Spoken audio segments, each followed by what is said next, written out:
Hi everyone! Bonjour! Guten Tag! Ohayou gozaimasu! Konnichiwa! Ciao!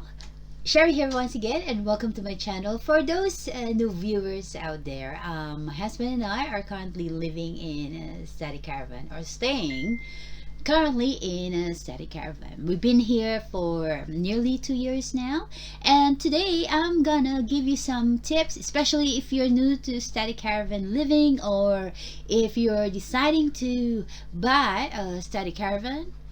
This is the right channel for you. I'm going to give you some tips on how to save money on your electricity and gas bills. So if you're ready, let's get started.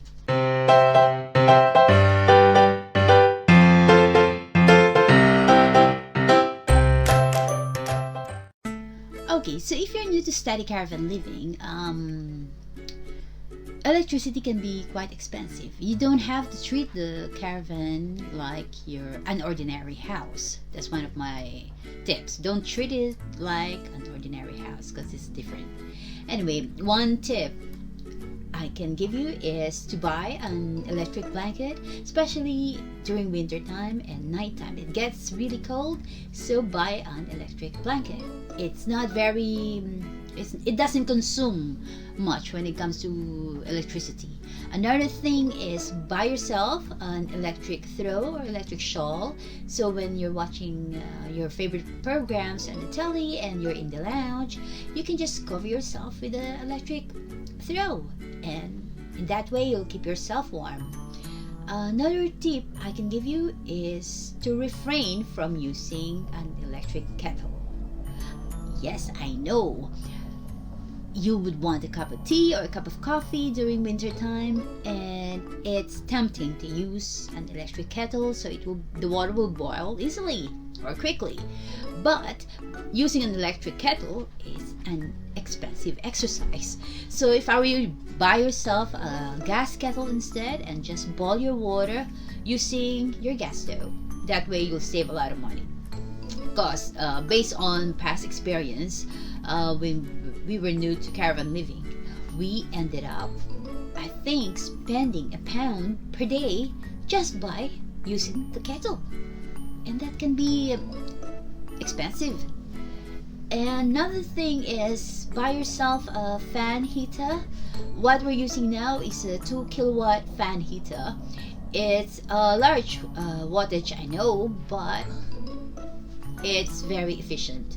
So for example, if you're in your lounge, you just take your fan heater, turn it on, and that will keep you warm. And when you transfer to your bedroom, just take it with you and then turn it on in the bedroom, so you're not warming up the areas that you're not using, because that's totally a waste of money. Another thing is try to wrap up warm. For example, during winter time, I tend to wear 2 pairs of socks plus dressing gown on top of what I'm wearing, or even a coat. In that way, I won't feel the cold too much. And if it's possible, try to cook a one-pot meal, so you'll save money on gas as well. So if you can make just stew in a saucepan, and basically that's it, you'll save money on gas.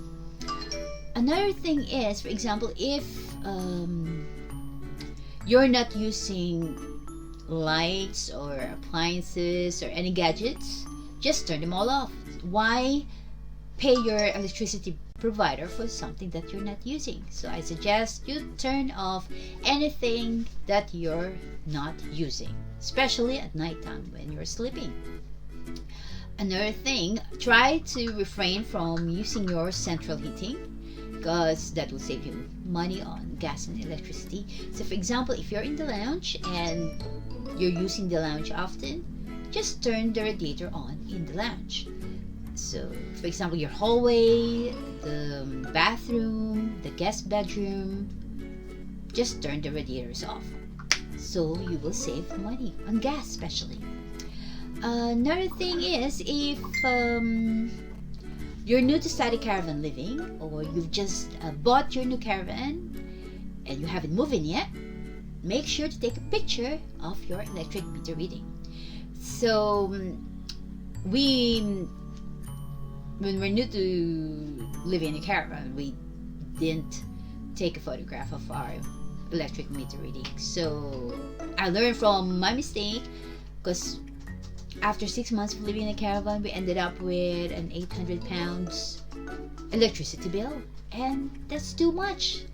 When we were living in a flat before, we didn't spend that much money on electricity bill. So be very careful. So if I were you, just take a photograph of your electric meter reading. You can take a photograph of it daily or weekly, so you'll know how much you consume a day, or weekly or monthly. In that way, you can budget how much money you have, or how much money you can spend on electric and gas. Anyway, guys, that's my tips for now. And if I can think of any other tips on how to save your money, I will let you know. And for future caravan tips, please stay tuned to this channel. And thank you very much again for watching. So it's Sherry signing off now. Happy Easter. And that's it. Thank you very much again for watching. So it's au revoir, auf Wiedersehen, ciao, sayonara, hasta la vista, annyeong, paalam, and cheerio.